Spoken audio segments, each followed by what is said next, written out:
Hi, നമസ്കാരം. നമ്മുടെ ഒരു ചെറിയൊരു ടിപ്പ് വീഡിയോ കേട്ടോ. ഇതാണ് സാധാരണ മക്കടി. നമ്മൾ മക്കടി എന്ന് പറയും, തോതെന്ന് പറയും, പല രീതിയിലും പറയും. അപ്പോൾ നമ്മൾ ഓടിൻ്റെയും ഷീറ്റിൻ്റെയൊക്കെ ഇങ്ങനെ നമ്മൾ തോതുണ്ടാക്കാറുണ്ട്. നമ്മളുണ്ടാക്കുന്ന തോത് ഇതാട്ടോ.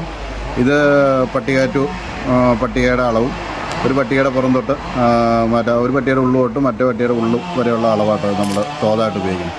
അപ്പം ചെറിയൊരു ടിപ്പ് എന്താണെന്ന് വെച്ചിട്ടുണ്ടെങ്കിൽ, നമ്മൾ ഇതിൻ്റെ അകത്ത് ഈ 2 മക്കടി നമ്മൾ ഉണ്ടാക്കുമ്പോഴത്തേനും ചെറിയൊരു 0.5 mm പോലും ചെറിയ വ്യത്യാസം വന്നിട്ടുണ്ടെങ്കിൽ നമുക്കത് മെയിൻറ്റെയിൻ ചെയ്യാനുള്ള ഒരു ചെറിയ മാർഗ്ഗമാട്ടോ. നമ്മൾ ഓരോ ലെയർ പട്ടിക അടിക്കുമ്പോഴും 2 പേരായിരിക്കുമല്ലോ പട്ടിക അടിക്കാൻ ഉദ്ദേശിക്കുന്നത്. അപ്പോൾ 2 പേര് മുകളിൽ വയ്ക്കുമ്പോഴത്തേനും ഓരോ ലെയർ പട്ടിക അടിക്കുമ്പോഴും ഇത് ചേഞ്ച് ചെയ്ത് അങ്ങോട്ടും ഇങ്ങോട്ടും ചേഞ്ച് ചെയ്ത് അടിക്കുകയാണെങ്കിൽ കറക്റ്റ് 0-0 നമുക്ക് പട്ടിക കിട്ടുന്നതായിരിക്കും. അപ്പോൾ ഇപ്പോൾ ഒരു 20 ലെയർ പട്ടിക ഉണ്ടെന്ന് കൂട്ടിയാൽ തന്നെ നമ്മൾ 0.5 mm ഒരു മക്കടിയിൽ കൂടുതലാണെങ്കിൽ നമുക്ക് ഏറ്റവും മുകളിൽ വരുമ്പോൾ 1 സെൻറ്റിയുടെ വ്യത്യാസം വരും.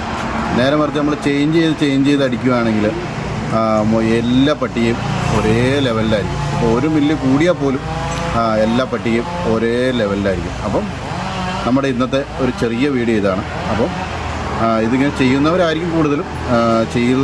ഇത് അറിയത്തില്ലാത്തവർക്ക് വേണ്ടിയുള്ള ഒരു ചെറിയ വീഡിയോ ആട്ടോ.